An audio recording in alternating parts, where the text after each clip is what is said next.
frozen cat, a threatening note, and a dog that's been poisoned.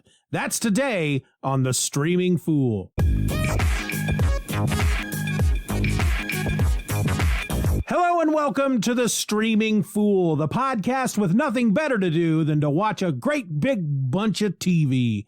I'm your host. My name is Steven, and today we take one more step towards solving the mystery with the Hulu original series, Only Murders in the Building. Today we're talking about episode number 3, which is entitled, How Well Do You Know Your Neighbors? As with the first 2 episodes, this was published on August 31st, and Wikipedia describes it like this.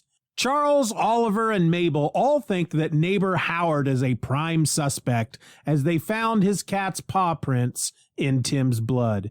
Bunny threatens Oliver that she will get him evicted if he doesn't pay his building fees.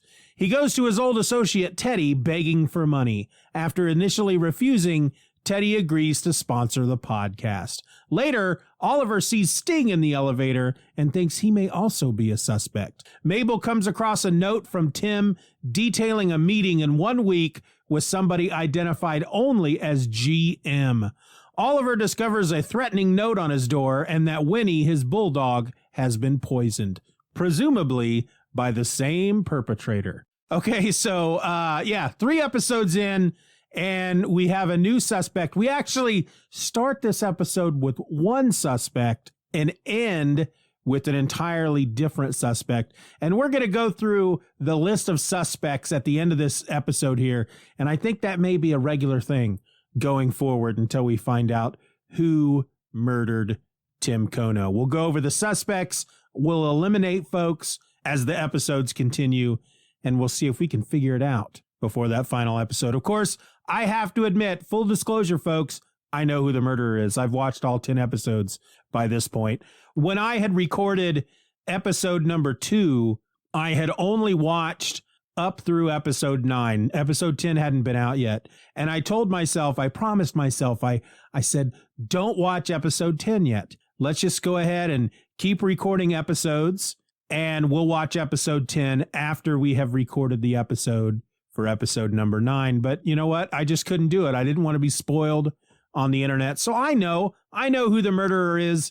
But again, I'm trying to do this as if I don't. So when the episode opens, we go back a number of years to when Oliver was just a bit younger. He was in his late 50s. He had a ponytail. He's living in the Arconia with his wife, and he has a new musical that he's producing, Splash, the musical. He's got a bunch of people around the dinner table, and he's trying to sell them on some changes he wants to make to the stage, which will cost more money. Now, his investors have already explained at that point that they've already sunk a lot of money into this, more money than they were originally willing to put in. But he sells them on this idea of making the stage into a pool, and that the level of the pool, like the floor of the pool is the stage, but you could lower it so the pool becomes deeper and deeper, and there will be a balcony ringing the stage, which would actually be a pier, and people could dive off the pier into the pool. One of his investors is a guy named Teddy, and apparently Teddy has invested a lot of money in Oliver's musicals in the past, and because of that, Oliver has made him a lot of money, and so he decides he likes the idea of the stage and decides to move forward. We jump back to the present. Oliver, Mabel, and Charles get together to go through their list of suspects. They have to narrow down a suspect, and they have a big cork board up, and they have pictures all over it of their various suspects, pictures that were taken by Charles, and they're all basically selfies of Charles where he has moved the phone just a bit to catch the person behind him so he didn't look too suspicious. On their list of suspects is Sting, the bass player and singer from the band The Police, who apparently lives in their building. Charles admits that Sting's not really a suspect. He just has always wanted to get a picture of himself with Sting. Charles also brings up Tie-Dye Guy, that Tie-Dye Guy is a suspect. They just don't know who he is. So that's one of the mysteries that they have to figure out. Who is Tie-Dye Guy and who is Tim's fiance? Mabel brings up, what if they're one and the same? So Oliver kind of takes over at this point, and he basically says, this is how we're going to decide who our main suspect is. He imagines it as if he is casting for a musical. And so we go into his mind, and he's daydreaming that he is on the set of a musical. He's on stage with all of the suspects, basically all of the people from the building. And he's going through them one by one to decide who he thinks is the killer. And it's actually a very funny scene because Martin Short is he's a legend. He's great in this scene as he is going through each of these people. Like the first one is the therapist. And he comes up to the therapist, and the therapist says, I killed Tim Kono because I'm a bad guy, or something like that. And he smacks himself on the arm a couple of times. And Oliver's basically like, yeah, I just can't do this too much neediness, basically. Tells him, get to the back of the line, or the back line, basically. So they're all lined up side by side at the front of the stage. And when he decides this is not one of the suspects, he sends them to the back line, which is the line behind them. And he goes through most everyone like that. Bunny, the neighbor lady who wants Tim's apartment, Ndidi Idoko is her name. And he eliminates them all until he gets to Howard. Howard, the cat guy. Now, as we're watching this, again, we're seeing what is in Oliver's mind. In reality, he's going through these complaints and whatnot that he got from the building manager, Ursula, against Tim Kono. So they have all this information that they're sorting through, and he's looking through this as he's questioning these suspects. And he falls on Howard, the cat guy, because he discovers that Tim had threatened to kill Howard's cat, to shoot his cat, actually, Evelyn. So Howard knew that Tim had a gun, and so he becomes their prime suspect. I really enjoyed how they did this in the episode. Instead of it just them being, sitting around the apartment combing through all this information, and then one of them goes, hey, did you know, according to this, Howard has a complaint against Tim that Tim threatened to shoot Howard's cat. Well, then that means that Howard knows that Tim had a gun. They don't do that. They make it much more entertaining with this whole casting call thing with Oliver as the director of the musical and going through his line of actors and actresses to decide who is going to be the lead in the musical. And he settles on Howard. And so they have to take the next step, which is they need to interview him. And Charles says, well, how do we do that? What do we do? And he says, Oliver says, we just need to talk to him about Tim Kono and see what happens. And Charles is like, okay, so our plan is to go speak to a suspected murderer and mention a subject that may drive him crazy to the point that he could reach under his couch and pull out the murder weapon and kill us all. And Oliver's like, yeah, that's it. But Oliver's not going with them. He's off to do producer stuff, as he says, boring stuff. And so Charles and Mabel go to interview Howard. Oliver goes to Teddy's apartment. Teddy, the producer that we met at the beginning of the episode, he is Teddy Demas, the owner of Demas, the Demas Deli. Now, I don't think I mentioned this, but in episode 2, there's a moment when they go to Tim Kono's memorial, and it's been catered. Basically, there's a bunch of deli trays out with deli meat and dips and whatnot, and it's all from the Demas Deli.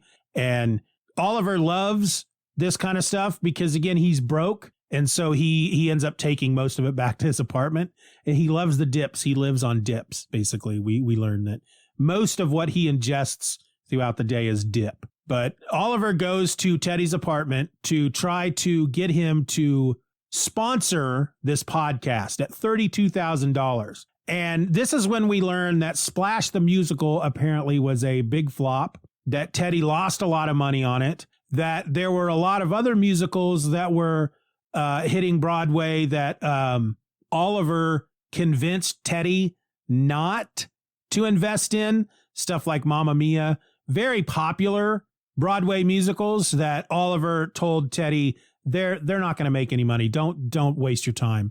And of course they made lots of money. And so Teddy feels like he lost a lot of money. I mean, not only did he lose a lot of money with Splash the Musical, he also lost a lot of probable money by not investing in these other musicals that Oliver talked him out of. So, of course, he turns Oliver down and sends him on his way. In the meantime, Charles and Mabel get on the elevator to go down to talk to Howard, and a woman enters the elevator carrying an instrument in a case. Her name is Jan. She is the first chair bassoonist. Is that how it's pronounced? She plays the bassoon. And her and Charles kind of have a moment on this elevator ride where Charles actually starts kind of flirting with her. And as the elevator gets to their floor and Charles and Mabel leave the elevator, leaving Jan on it, they get off, and Mabel is like, well, you go, Charles, you get you some. And I will not. He's very offended by this. And he asks her if his nose is bleeding, because she points out that he was flirting. And so he asks if his nose is bleeding, and she says no. And that was kind of a weird moment.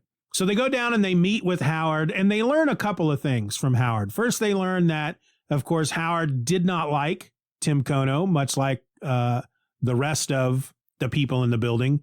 They also learn, Howard says that he heard that Tim had been fired from his investment firm for losing the company a lot of money. Well, at one point, Charles stands up because they have to they're recording this interview. They have hidden mics on them, but legally they have to let Howard know that he's being recorded. And so they decide to do it in a very nonchalant way where they're obviously telling him that he's being recorded, but he can't get clued into the fact that he's being recorded, because then they're afraid that he'll go crazy and kill them because they think he's a murderer at this point. And so Charles stands up. There's a big portrait of a cat on the wall, and he thinks it's Evelyn, which is the cat that died the same day that Tim Kono died, the cat who had left its paw prints in Tim Kono's blood. And it's not Evelyn. It's one of his other cats that is no longer around. And Charles says something to the effect of, well, it's really nice, though, that you have that portrait there, because then it's as if you're being recorded. And Howard says, what? And he goes, no, I'm just saying, with the cat there on the wall looking over you, it's as if you are being recorded. And Howard goes, that makes no sense. Why would you say that? I've never heard that saying before. Why would you say that? And Charles is getting really uncomfortable, and he kind of backs up and he turns around and he goes, I don't know. And then he steps in Evelyn's cat dish, which is full of food. Howard has done nothing with any of Evelyn's effects. In fact, he suspects that Evelyn was poisoned, and he's going to have Evelyn tested for poison. Going to have an autopsy of some sort. So Charles steps on the cat dish, and food goes everywhere, and Howard gets upset, and then suddenly you see that Charles has a nosebleed, and Howard says, your nose is bleeding. And then Howard just passes out. Mabel and Charles, of course, freak out, and Mabel is yelling at Charles, tells him to get into the kitchen and get some ice, because Howard was standing when he fainted. So he fainted and he fell to the floor and he hit his head. And so Charles runs to the freezer and he opens it up, and in the freezer is Evelyn, frozen, dead, frozen, not wrapped up in any way, just a frozen dead cat in the freezer. And so he's trying to, Charles is very much I think we talked about this in episode 2. Charles seems to be very much a kind of an OCD type of personality. And based on this episode, he's obviously somewhat of a germaphobe. I mean, not that anybody would love touching a frozen dead cat, but he's trying to get the ice out of the freezer, which apparently is being laid upon by this dead cat. And he knocks this frozen dead cat out of the freezer, and one of Evelyn's legs falls off, breaks off because the cat is frozen. And he sticks the cat, he gets the ice, sticks the cat back in the freezer. And for some reason, he's just freaking out. Charles just doesn't know what to do. He's holding this cat leg, and he ends up sticking it in his back pocket, because I think at that point, Howard is starting to wake up. Well, we find out when he gets the ice pack to Howard. Howard wakes up, and Howard has a condition that causes him to faint at the sight of blood. And it's at that moment that Mabel just crosses him off their suspect list, because she's like, oh, really? That must make it hard to, go and be, maybe in the same room as somebody who was brutally murdered. And so Howard is taken off that list. Well, at one point, they're heading back up to Charles's apartment, and they run into Oliver, he's gone back up to his apartment. He's upset that he was not able to sell ad revenue or sell ad time to a sponsorship to Teddy. And he knows he needs money. He's mentioned to the Howard, and geez, I keep saying the wrong words, keep saying the wrong names. He mentions to Charles and Mabel that all of this audio equipment that he's purchased for this podcast, and he's purchased a lot of it. He's got a lot of audio equipment. It makes me very envious. I wish I could go out and get all this stuff, but he has to have it all back to the store in 30 days so he can get his money back, which has Charles worried because he doesn't want them to rush this. He wants to put out a quality product, and he's afraid that Oliver is going to rush it. Well, Oliver decides he has his big original poster for Splash the Musical, and he's going to go sell it because they go for a lot, original Broadway musical posters, even for flops, go for a lot of money. Well, he runs into Charles on the way up, and he and Charles end up having a big long talk in Oliver's apartment about how Splash 2 was his downfall. It was his biggest flop. And what made it a flop was this stage setup that he convinced his investors to invest in, because on one of the preview nights, I think the opening preview night, all the men in the chorus who were dressed as mermen were all along the balconies of the stage, the pier. They were singing a song, and then they were all supposed to dive off of the pier into the pool. But apparently something had gone wrong with the hydraulics, and they were having troubles with it at one point. And Oliver decided, no, the show must go on. I'm sure it's going to be fine. Just dive when you get to that point. Don't worry about it. The stage will be where it's supposed to be. And of course, the floor doesn't move, and there are a lot of injuries. Nobody dies, but it's what ends up killing the show and killing his career. Well, we also learn the reason why he is alone, he no longer is living with his wife, is because he had invested all of their money into this musical. He believed in it so much. He not only invested all of their money, he invested his son's college fund in this musical, and they lost it all. And that's why he basically said, that was when my career died and I lost my family. Well, in the meantime, Mabel goes to visit the building super. Now, if you remember, Mabel had her Hardy Boys. We learned that Mabel and Tim Kono had been friends since they were kids. And eventually they added 2 more people to their group, Oscar and Zoe. Zoe died by falling off the top of the building during a New Year's Eve party 10 years ago. And she had been fighting with Oscar minutes before it happened. Mabel discovered that Tim saw that there was somebody else up there with her when she fell, that somebody else was actually the cause of her death, but he would not tell the police what he saw. And so Oscar was arrested 10 years ago. Well, Mabel, in one of the previous episodes, we learned that she had gone to see Tim Kono and he didn't want to see her. And she was basically telling him, Oscar's going to get out in a couple of days and you have to make this right. You saw what happened to Zoe and you have to make this right. And Tim's not having any of it. So Mabel goes to see the super, who is Oscar's dad. And she wants to know if Oscar is around. And Oscar's dad says no.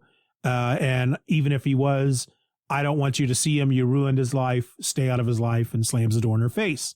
In the meantime, at that point, Oliver and Charles have finished their conversation at some point, and Charles basically inspires Oliver to go back to Teddy. Basically Oliver's like, you know what? I've never taken no for an answer. I'm gonna go down. I'm gonna do what I need to do. And he grabs a bottle of wine and a couple of wine glasses. He goes down to see Teddy. And when he's down there, we meet Teddy's son, who seems to be about Mabel's age. His name is Theo. He is deaf, mute. And Oliver ends up selling this podcast to Teddy. And at one point, once Teddy realizes he's going to invest in this podcast, he's like, all right, fine, I'll invest. What did we say? 32,000? And Oliver's like, nope, now it's 35,000 because you made me wait. And so Mabel goes back to her apartment. She's really sad about her conversation with Oscar's dad. she's looking through all the stuff that she got from Tim's apartment, and she finds a Post-it in a magazine that talks. It looks like it's something that Tim had scrawled on this Post-it that basically looks like a meeting with somebody named GM in a couple of days. And so she makes note of that. Oliver, after selling the sponsorship to the podcast, he gets on the elevator with his dog, Winnie.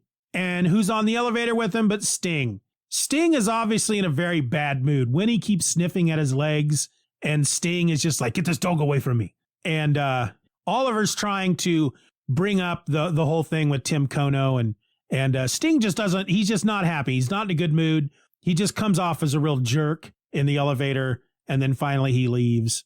Oliver then leaves Winnie in his apartment, and he goes down to meet with Charles and Mabel, and he tells them that he got this sponsorship, and he goes back to his apartment, and hanging on the door of his apartment is a note that says, end the podcast or I end you. And he goes into the apartment to find Winnie sick. It appears that Winnie has been poisoned. And as he is fussing over his dog, who may or may not die, we get another look inside his mind, and he's back on the stage. There's, where all the suspects were, and there's only one person now on the stage, and it's Sting. And he's singing the song, Don't Stand So Close to Me. So it's like they kind of leave us with the idea that Sting might now be the lead suspect in the murder of Tim Kono.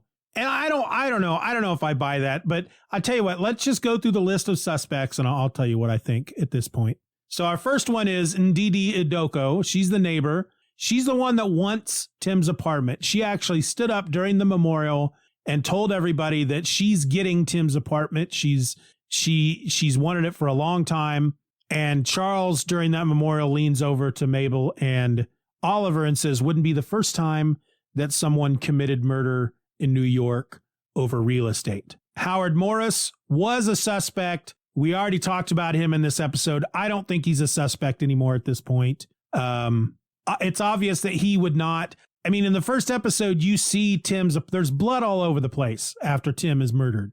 And Howard would not have been able to he wouldn't have been able to be in there, during something like that because he faints at the sight of blood.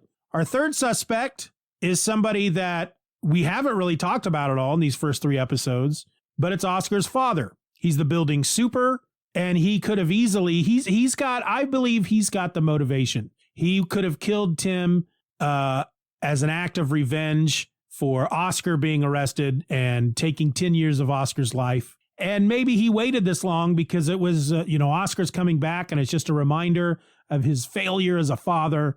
And so he murders Tim. He'd have keys to his apartment. He could have turned on the fire alarm. He could have gotten around in the building super easily. I think Oscar's father, Jose Torres, I think he's a good suspect. Mabel, Oliver, and Charles, of course, they are all suspects at this point. I mean, I don't really buy any of them as suspects, but Mabel doesn't really have a lot of motivation, although we know that she's lying about the fact, or she's at least holding back the information from Oliver and Charles that she has known Tim since they were kids. Oliver, I mean, he could possibly be the murderer. He needs money. He needs this podcast to succeed.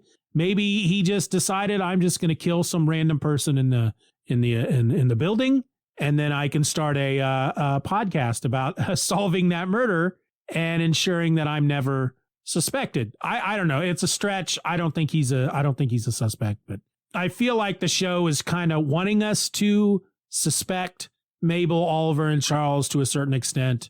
And Charles, I don't know. Charles is a weird guy, but he just doesn't seem to have the motivation. There's no reason for Charles at this point to kill Tim Kono unless there's something they haven't told us yet. And then, of course, our last suspect, based on the end of this episode, is Sting. And while I think that would be pretty fun for Sting to be the murderer, I don't believe it for a second. I think this is just the show trying to throw us off track. They're just throwing this big, giant, fat red herring in our face to distract us from the actual murderer, who at this point, I think might be Oscar's father. That's who I'm going with at this point. I don't know. The neighbor, maybe, but Oscar's father. That's who I'm going with at this point. What about you? Who do you think? Who do you think did it? Hopefully, you haven't finished the series yet. If you're still at episode 3, who do you think killed Tim Kono? Give me an email. Send me an email at thestreamingfool@gmail.com. Tell me what you're thinking. 3 episodes in, who killed Tim Kono? What are your thoughts? What are your opinions? Or is there suspects that maybe I haven't listed? Is there somebody that I should be thinking about? Let me know. Until then, folks, check out my Patreon. If you want to throw a little support my way, patreon.com/Stephen R. Orr. For as little as $1 a month, you can join the Just Another Fan Club. You can get episodes like this before anybody else, and you'll also get the My Other Podcast, which is another podcast, My Other Podcast, that I do, in which I just talk about all kinds of stuff, comics, TV, books, whatever. Just whatever's on my mind that day when I hit record.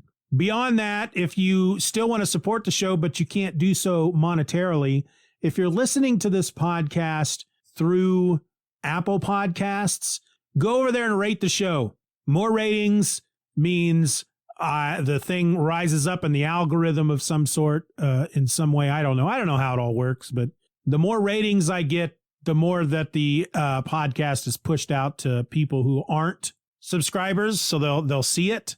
Same goes if you're listening to the podcast over on YouTube. Like the video. That helps with the algorithm as well. That's it, folks. That's what you can do for me. What I can do for you is just keep on keeping on. Keep watching some stuff and keep making these episodes, and hopefully you'll keep enjoying them. So join me back here on Thursday, and we'll talk about episode 4 of Only Murders in the Building. Until then, my name is Steven, and I'm the Streaming Fool. That's really all I got to say. So I guess I'm just going to wrap it up and go. Bye.